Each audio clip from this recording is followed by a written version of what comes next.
It's filmed very different than Good Bones. So I've been doing Good Bones for 7 seasons, but this was like, I just started in TV because it's much more cop style. Like the second I get out of my car, there's a camera there and it follows me everywhere. What's up, everyone? Tania here with PopCulture.com, and today we are welcoming one of our all-time favorites. She's the star of HGTV's Good Bones, the owner of Two Chicks and a Hammer, children's book author, and now she's adding children's clothing designer to her long list of projects. Mina Starsiak Hawk is here. Mina, thank you so much for joining us today. Thank you. I've loved talking to you as always. Oh, of course. And I love talking to you. And I'm so happy that we get to be in your store today, District Co. in Indianapolis. It is gorgeous. It is so nice to see it. Thank you. Thank you. We have so many like fun changes that have happened. Like we literally closed down for 2 days and did some construction. We changed our hours. We changed our food and drink menu. We've launched the kids line. So lots of new fun stuff going on here. Yeah. And, first of all, congratulations, because not only are you celebrating a new children's collection, but you are celebrating the 1-year anniversary of Built Together, your first children's book. This is such a cute book. Are we going to see, I love it too. You have a copy. I have a copy. It's perfect. Yeah. Oh yeah. Are we going to see you writing another one now that Charlie's here?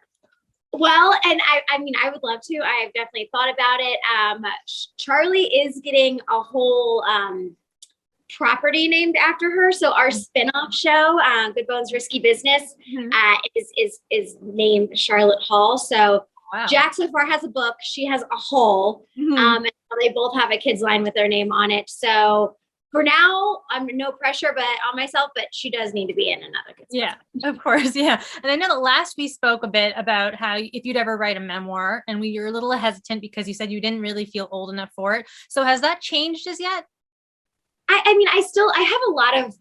have a document that's literally called Ramblings, and it's a lot of that style stuff, but it's just such a tricky niche because I'm so young, like all the other people in my life are, I guess putting it bluntly, still alive. And, there are some things that internally that have really molded who I am as a person that may not be something that like other people in my family necessarily want to be public. So it's just this tricky middle ground between, putting something out there that's like open and honest, but also being able to respect all the other people in my life that have been part of that story. And I haven't figured that out in my head yet. So that's still definitely part of the equation. Yeah. And, let's talk about why you're here. Coming from your beautiful store, District Co. in Indianapolis, you created a children's line called Jack and Drew, inspired by your beautiful kids. What made you want to get into clothes versus toys or any other lane? We have a couple like small toy things that really just to kind of, to go along with the clothing line. But my kids are every day dressed better than I am. And along the same lines with our store, I wanted people to be able to see things that they love and then have them at like a reasonable price and make it easy. So, I'll see some influencers whose kids are so freaking cute, but it's like shoes and knee highs and a skirt and a bow and a hat. And it's just so many pieces. And I can't wrap my brain around that. So a lot of our stuff is like really simple. It's a sweatsuit, but it's super cute. Okay. And I think it's like $25. So it's easy, cute, affordable. Like it's a really good soft material. So I just wanted to kind of do like all the things that I'm like trying to find a bunch of different places for my kids and put it all here in one place. So people can now you can eat, you can drink, you can shop house goods, and you could do kids clothing all in one spot. Yeah, what a perfect place. And I love that you can eat in your store because you have like nice little restaurant. You always have like a different menu, which is so much fun because you can have like some wine, you can have like a sandwich. It's great. It's like the best place to be. The thing I know about the items in this collection, they are selling out really fast because they're so cute. So, what can you tell us about like the way that they're made? Like they're cotton, they're breathable, like they're easy for the kids to grow into? Oh, for sure. So many of the things that Jack is wearing some of the same like sweatsuit jumpsuits that he wore when he was 12 months old and he's 3.5, because they were like big and oversized, baggy kind of vibe then, and now they actually fit him. And the ones he's outgrown, Charlie's wearing. So, a lot of the stuff that I have fits into that same mold. Like if you look at the pictures online, we have Jack and Charlie both in that purple sweatsuit. And some people, maybe not want to put their boys in purples or their girls in blue, but a lot of it is very, very like unisex. Anyone could wear it. And so it could be passed down Yeah. Great boy for the giant truck. So a lot of it can be passed down no matter if you have boys and girls or one or the other. So again, part of the very like functional, cost-effective products that I picked. And the colors are so cute because they are gender neutral, and like you can wear them like whenever. You can even, I feel like for the kids too, like if you want to go out for dinner with them, you can, and it's casual for them, but it's also like still a little dressy. Like you can still take them to like Easter dinner or whatever. I think yeah. I don't know if you can see the tutu in the background, but this is one of my favorite pieces. So sorry. Like, okay, tutu with some like ballet flats. You have a super cute, like Easter egg hunt, or Friday, Saturday fun day outfit, or like put it with some knee highs and a little cardigan, and you can go to church. Like just fun little pieces, and it's $25. Yeah. So, so cute. Yeah. It's been a blast, and it's really helping feed my shopping addiction because now it's benefiting everyone, and we are constantly getting new stuff in.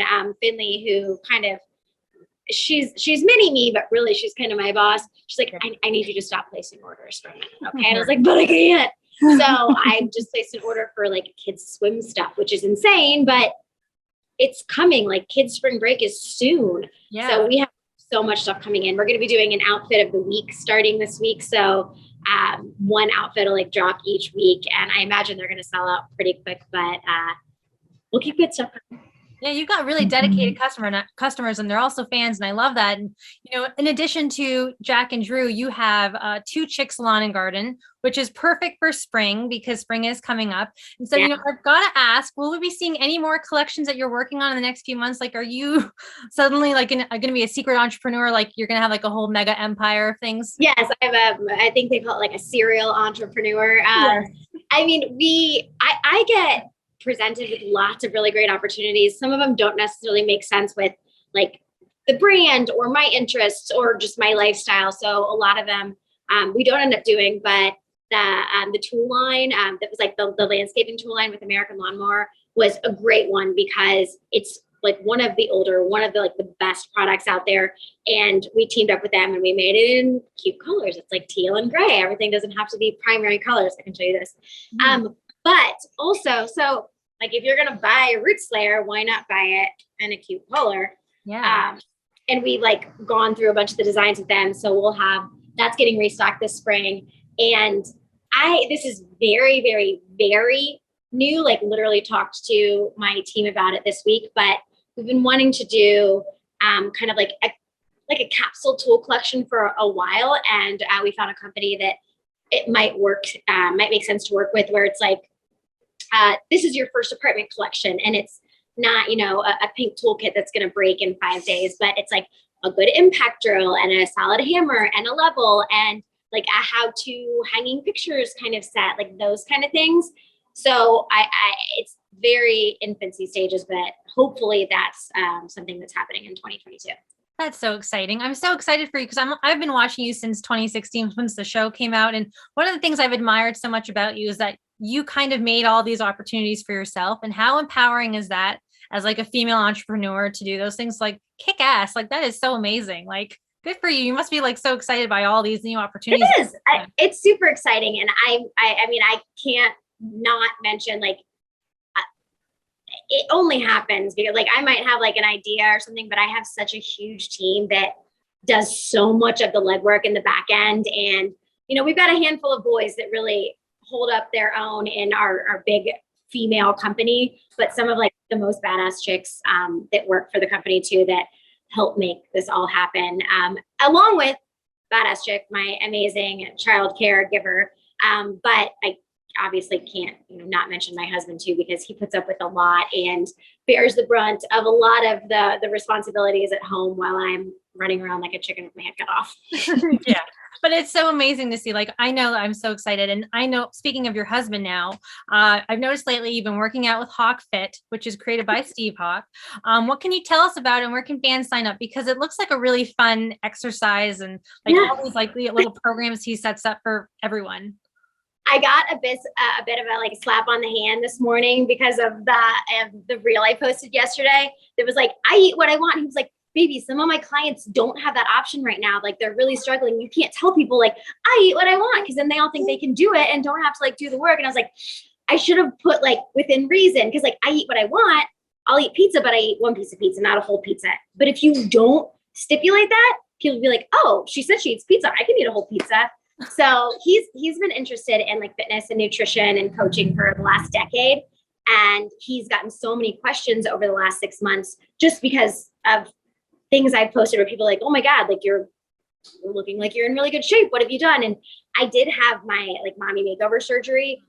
But I posted pictures before the surgery, after the surgery, and then 6 months out of working out. And while the surgery for sure gave me like a jump start, the results I've had since lifting with him, which I hate to say he was right, but he's been telling me so long, like, you know, people kill themselves with cardio, which it's a great exercise, but you're not going to see massive like physical transformations. Yeah. And so since I've been lifting with him during COVID when we were stuck at home, it's just insane. Like I do jumping jacks to warm up, and that's my cardio. And some people love it. Yeah. I'm not built for running or cardio, so it definitely works for me. And he's a great coach. And it's a really cool app. So I definitely recommend. Mm-hmm. Yeah, we'll get to who want to try something different. Yeah. It's a lifestyle thing. It's not like a fad diet or you know, a quick fix workout program. So if that's what people are wanting, maybe not for them, but I've really enjoyed it, and he seems super happy. Yeah. And I'm excited for him too, because we all love Steve. We've seen him on the show sometimes. I know he's got a huge following now on Instagram as well, for like, it's cool for him. So shout out to Steve.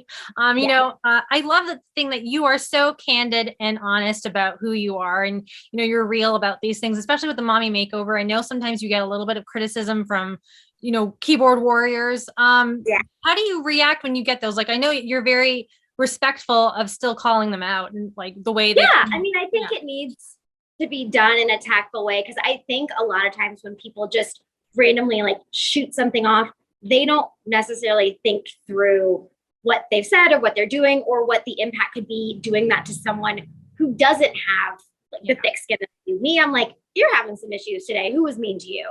But just so many other people, that would stick with them for like days and months, and it would create something very unhealthy. So I think by calling them out without sicking all the other keyboard warriors specifically on them is a good way to remind them, like, hey, I know you probably didn't think I would even see this message because I'm such a mega star and I'm too busy for life, but I did see it, and maybe think through what you did and try to send that message in a slightly less rude way next time if you think you need to send it. And it seemed to work okay so far. Yeah. And I love the way you respond to everybody, especially the positive fans. It's always easier and nicer to hear from the positivity, because the negativity is just like, we don't need that. We don't need that to go with our day. You know, I know you can't talk too much about it, but you do have a new Discovery Plus show coming out called Good Bones, Risky Business. And we do know now that Charlotte has a house like Charlotte Hall named after her. So what can you tease us more about this show? So as if all the homes on, you know, Good Bones weren't risky enough financial investments, this is pretty much the next level. This is a project that's massive. I mean, it's 6,500 square feet. Yeah. It is not something I should have bought. There was no plan when I decided to buy it, other than I was like, this is amazing. I want it. Something needs to happen with it. It's one of the oldest homes in Fountain Square. And so it's just following along that storyline, and it's filmed very different than Good Bones. So I've been doing Good Bones for 7 seasons, but this was like, I just started in TV because it's much more cop style. Like the second I get out of my car, there's a camera there and it follows me everywhere. And there's actually, I can tell you this one scene, they had a car mount camera in my car and one in the back seat. And I was doing some like driving interviews and took a contractor call that was just very all kinds of things. And the producer tends to do this move where he'll like lean into my car so I won't pull away. Like I'm that nice. And I was like, if you don't move your arm right now, I'm going to take it off. I need to leave. I need a minute. And like turned the camera off on the dashboard and drove far enough away that like they couldn't still pick me up on the mic. Yeah. And it was a combination of like crying and yelling and cursing and phone calls. And when I finally took my time and drove back to the project house, they had to get in my car to take out the camera, and I realized that I'd forgotten about the one in the back. So all of it's on camera. Oh, wow. So it's just like Good Bones is me, but it's a slightly edited, like no cursing version of me, which unfortunately I do a lot. And so this is much more like raw, real. It's just me. It's not the whole Good Bones team. It's not my mom. So it's all just kind of resting on my shoulders, which is, it's a lot of pressure. And so it's a very like high intensity show. I don't know how they're going to edit it, but that's definitely how it's felt. Well, it sounds like it's going to be exciting, and especially to see another side of all this construction stuff, because we do see a little more, edited version. So to see something like this will be very interesting. And I know there's nothing you can't handle. So this will be very fun to see as well. In addition to the show, though, you do have Good Bones season 7, and I know it's coming out this summer along with Risky Business. So you and your mom, Karen Elaine, are coming back. Can you tease us with any sort of what we can expect from Good Bones itself, the show on HGTV? Well, I think it's just going to be a unique season because the majority of it, if not all of it, happened during COVID. So it's just been this really weird dance of all the regular stuff that comes up in construction, along with, again, I'm not sure how they'll edit it, but like, we were shut down for a while because of the pandemic and filming was limited and supplies are still so limited. So there's a lot of more layers to the drama than there has been in any previous season. So I'll be interested to see how that plays out in the editing when everyone else sees it. Yeah. And I know that's coming out this summer too. And so we literally cannot wait for more from you and your mom and HGTV and Discovery Plus. Like that is like my favorite app now. Like I just use that more than Netflix. I'm watching you guys. I'm watching some other Discovery Plus programming. It's great. It's so amazing. Yeah. So Mina, thank you so much. I know we're all so excited for everything you've got coming. We're all so proud of you. Congratulations on everything. And I know that there's more to come from you. So it's going to be really fun to see what you've got coming up next. But guys, for more with Mina, the Jack and Drew collection, and every Good Bones item you need to have this season, head to popculture.com for the latest.